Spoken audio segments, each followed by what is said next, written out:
A spoonful of ice cream enters the mouth and begins its journey through the body.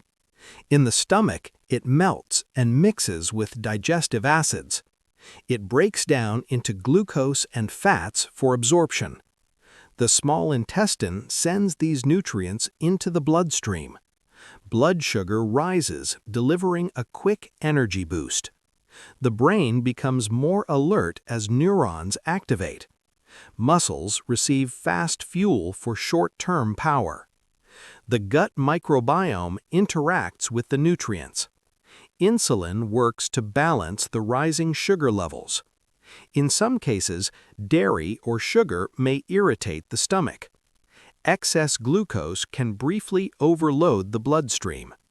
As levels fall, a mild energy crash may follow.